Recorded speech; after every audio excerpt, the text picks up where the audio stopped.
Welcome to Podcast Shorts, a shorter version of the podcast you know and love. I'm Alex, and today I'm going to talk about two main topics. The first one is breaking news. It appears that Kathleen Kennedy and Lucasfilm have found their director for Star Wars Episode 9.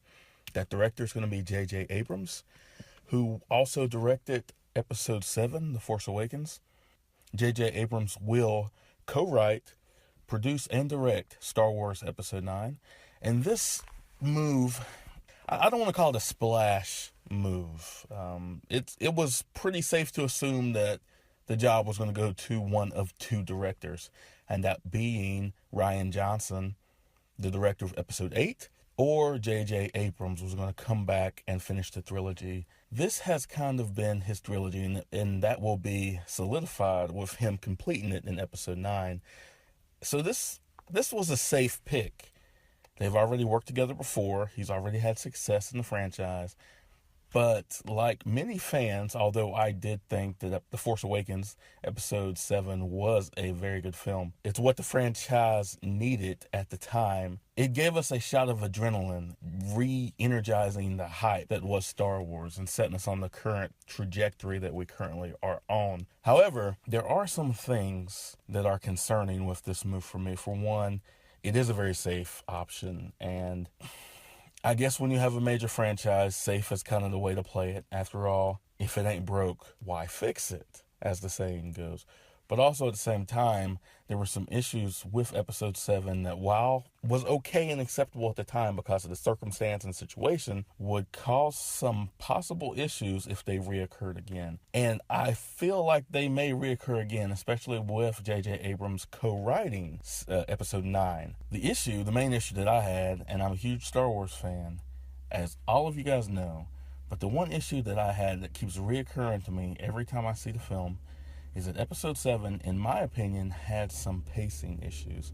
For me, I think the film went just a little too fast. There's some moments when it needed to slow down that it did not. And while that breakneck pace is good, especially for the modern film, there's some moments in Star Wars that you kind of have to just let percolate in your mind and just let the weight of the moment settle on you. And that's one of the best things about the Star Wars franchise. For example, some of the things that JJ did, we went from one place to another, very much like this past season of Game of Thrones, without much of a concept of time. And there was always a concept of time in all the previous Star Wars films. Maybe it was the editing, I don't know. But it seems like to me that you went from one place to another place while you're transversing this galaxy way too fast. There were just moments that just you didn't feel the full weight of the moment because the pacing was delivered in a way that it was too fast. For example, well, we're going to get into some spoiler territory here. So, spoiler alert, you have been warned, but for like the next 2 or 3 minutes, there probably will be some spoilers. But there's a significant moment I'm going to try and be broad, I'm going to be vague. There's a moment where we see the Starkiller base unleash its power, and a significant amount of people die. And it happens in a flash, and it's like, oh, that happened, and then they're moving on. There was no weight to it. There was no emotional impact about what that moment signified, which is a moment that Star Wars has always nailed. Another example of this, the moment that Chewie comes back with Rey at the end of the movie and just walks right by Leia after a very significant character died. That's unexcusable. I mean, yeah, I'm not here bashing 7. That's not what I want this to turn into. But those two moments in particular, the pacing for those moments that have such emotional impact, and then there was no emotional impact to them whatsoever. So I fear that we're going to get more moments like this in Episode 9. Hopefully not. Maybe JJ has learned from that experience, and he's certainly a great collaborator. He brought in a bunch of directors to get their opinions on certain scenes, what have you.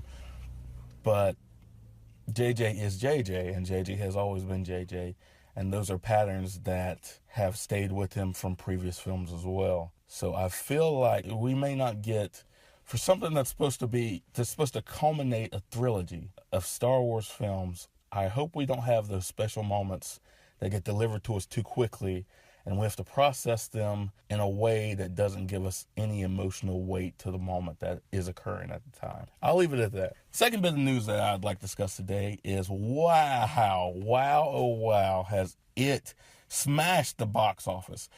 It opened to, I believe it's 123 million, I think is the latest numbers, that it debuted at in the domestic box office, smashing all previous records for an opening week for horror. It smashed all of its box office tracking. It was anticipated to make between 50 and 60 million, and that was anticipated to be a very good opening for it.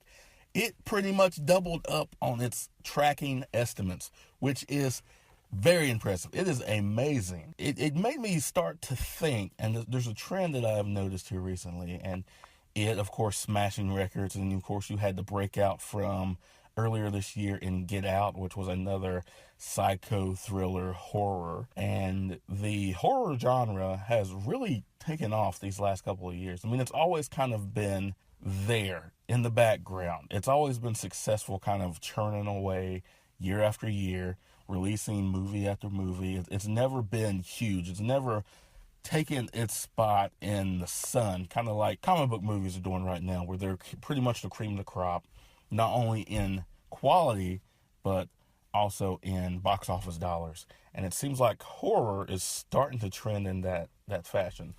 And one of the things about horror is that, for the most part, a lot of those films are very easy to produce. And maybe I should rephrase that. Not easy. No movie is necessarily easy to make, but most of the time you can make them fairly cheap, depending on what the subject matter is.